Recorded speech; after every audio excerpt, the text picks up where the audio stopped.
In this video lesson we'll be looking at Eric Johnston's fast-paced 5s and also a tiny bit on his super slick 7s. I couldn't fit that in the title though. If you listen to Eric Johnston's playing, or if you're a fan of him, you might notice that things sound really familiar but also kind of different and cool at the same time. So you're listening to it and you're like, okay, that sounds like a pentatonic, but there's something weird going on, I don't know what. This is probably what it is. He plays essentially pentatonics, but he groups them in interesting ways. Sometimes they'll be displaced, like in the Lydian Pentatonic video, so I can link that up there for you. As we've talked about that before, that's when a note kind of goes off with the rhythm, or sometimes they're just in odd groupings, so we'll look at both of these. All of these examples will be in D minor, the saddest of all keys. But if you want the key to feel slightly less sad and lonely, you can play along with the backing track, so I'll put some links up to there. I've got loads in D minor for you to choose from. More than enough talking, so let's just dive into it. So what we've got is a 5-note group, but over kind of a 4/4 meter. So I'll speak while playing this one, and hopefully you'll hear what's going on. So if we go 1 E add a 2 E add a 3 E add a 4 E add a 5 E add a 6 E add a. Right. So if we're just doing 4s, it'd be 1 E add a 2 E add a 3 E add a 4 E add a. It'd be pretty simple there, but you could hear what I was saying sounded like it was going out of time with the notes. It wasn't. It's just that we've got a group of 5. So what we're doing is kind of moving on by a beat every time. So you've got 1, 2, 3, 4, 5, and that lands on the first beat of the next group of 4 notes. And then we've got 1, 2, 3, 4, 5. That lands on the second beat of the next group of notes. So you can probably be seeing the tab, and the next one goes to the third, and then if you did it more, we go to the fourth, and so on and so on. The real trick to this here is in the picking. So there's 2 kind of ways to tackle it. You can either pick with kind of this side of the plectrum here, going through the strings, or you tilt the plectrum down, which is probably a bit easier to do, so tilt it this way.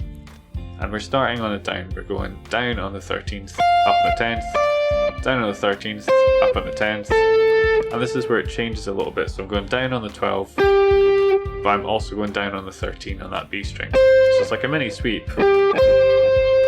And when you hit this note here, this 13, we've essentially started the pattern of 5s again.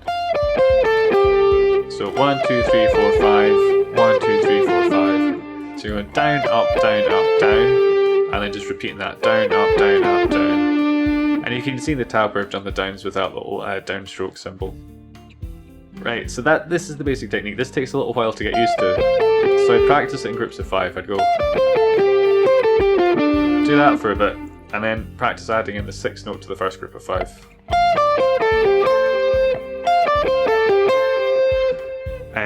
Thing that really helped me out was, rather than thinking of this as 2 moves, think of it as 1. So rather than me thinking do, I'm thinking do. Once you got that, add in the next note. And again, I often think of this group of 3 notes as 1 move. That double down up thing.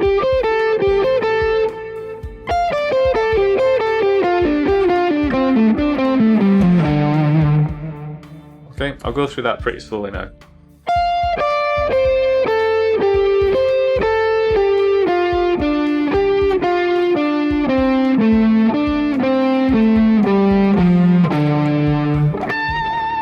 Yeah, he often ends these licks with a pinch, so this one would be on the 12th fret.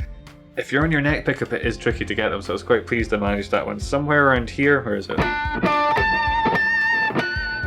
Yeah, for the scale length I've got about there. Seems to be the sweet spot for hitting the pinch. Next example is the other thing I talked about here. So here we're doing quintuplets, which is essentially 5 notes in the space of 4. So if you know what a triplet is, where it's like 3 notes in the space of 2, this is the same idea but with 5 in the space of 4. It's sometimes easier to hear it than to explain it. So where the last example was like 1 E add a 2 E add a, if we're going 1, 2, 3, 4, go 1, 2, 3, 4, 5 in the space of 1. So I'll say 1, 2, 3, 4 and play the 5 notes. 1, 2, 3, 4. 1, 2, 3, 4, 1. To speak about it in a kind of mathematical way or from the point of view of fractions, it doesn't particularly help me, but other people find this useful, so I think it's worthwhile doing. You could think of this note as a whole, right? You can think of it as 2 halves, it would be 2 8th notes. We could think of it as 3/3, which would be 8th note triplets. We could think of it as 4 quarters, which would be 4 16th notes. Or we can think of it as 5/5, so that would be the 5 quintuplet 16th notes. So if you think about it in terms of percentages, the 4 notes would be 25% and the 5 notes would be 20%.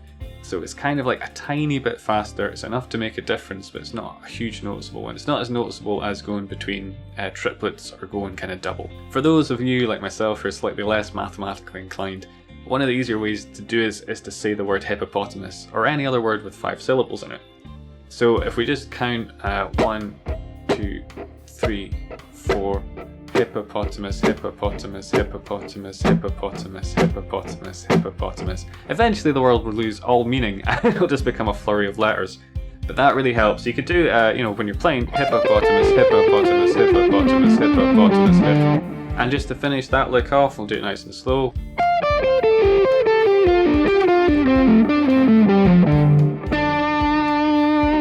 If it's not making too much sense, don't worry, we'll go through some more examples and it'll probably start to fall into place. So the other shape that uses it on quite a lot of the other pentatonic shape is this one.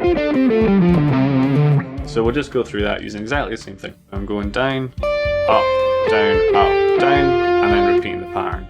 Down, up, down, up, down, down, up, down, up, down, down, up, down, up, down. And then just to finish it off, I'll do that slowly. So we got 1, 2, 3, 4, 5, 1, 2, 3, 4, 5, 1, 2, 3, 4, 5, 1, 2, 3, 4, 5, 1. Since we've done that in 2 pentatonic shapes, we might as well move it on to another one. So I'll just dump it down the scale to the next one. I've also added a few extra notes onto this to get the most bang for your buck. Now you can retroactively apply this to other licks if you want, but I'd suggest trying it on this one first. So it's exactly the same picking pattern as before. We're on.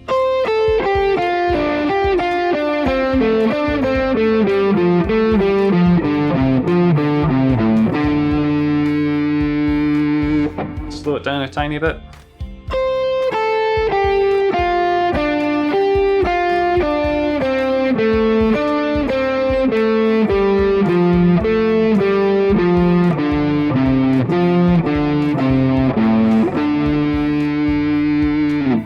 Whether you choose to roll your fingers between the parallel notes or use different fingers is totally up to you. Depending where the position is, I'll probably play it either like that or like that, depending, just what's more comfortable with it. And we'll just do exactly the same thing. We'll move it down to the next shape here. So it'd be this one. Exactly the same picking pattern. You're going down, up, down, up, down, down, up, down, up, down, down, up, down, up, down, down, up, down, up, down, down, up, down, up, down. So I hit the wrong note at the end of that one. I'll do it once more and I won't bother speaking through it, okay?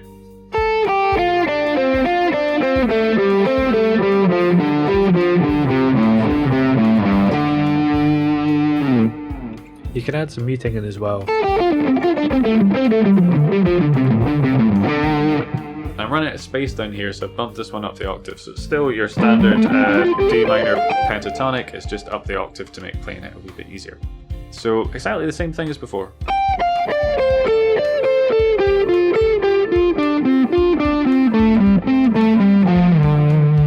Only difference here is what I've done is I've slid down from the last note to the D and the low E string. I'll do that once more.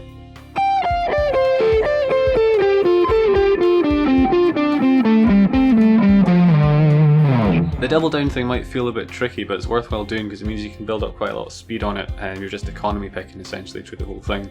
Okay, so I feel we've more or less exhausted the pentatonic scale, so what else can we do? Well, any scale or any shape that's got 2 notes on every string will work. So you could arrange arpeggios to be 2 notes on every string and use the system on them.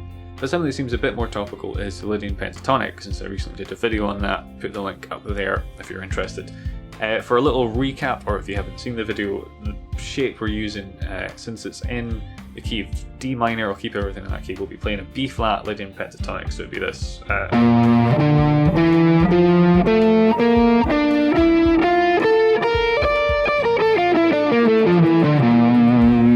Okay, and now I'll just play that using the pattern we've been looking at, the pattern of 5s.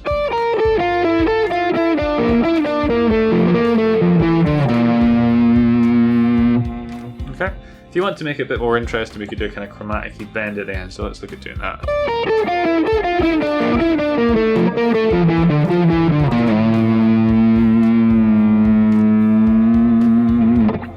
So all I was doing there was I went down to the 4th fret, bending it up a tone to the 6th fret, releasing it, half a step, so the fifth sounded, then bending it back up. As I discussed in the aforementioned video, the Lydian Pentatonic really lends itself to these kind of like chromatic notes being bent into key and that sort of thing, so it's really cool. Okay, so hopefully I've shown you how you can apply the fives to different things in two notes. Another thing that's worthwhile looking at that I mentioned before is his sevens. So, we use exactly the same principle except we're playing 7 notes. You don't get too much bang for your buck with this next lick, but it's a good introduction into it. So I'm just going back to our faithful D minor pentatonic, kind of, you know, standard minor pentatonic position. So we're doing groups of 7 rather than 5, but we're going down, up, down, up, down, up, down. As you can probably guess here, since that's a group of 7, I just start over again. 1, 2, 3, 4, 5, 6, 7, right? 1, 2, 3, 4, 5, 6, 7, 1, 2, 3, 4, 5, 6, 7. Okay? Exactly the same pattern. Down, up, down, up, down, up, down, and then the down, down, up, down, up, down, up, down. So to play through the example I've got written here.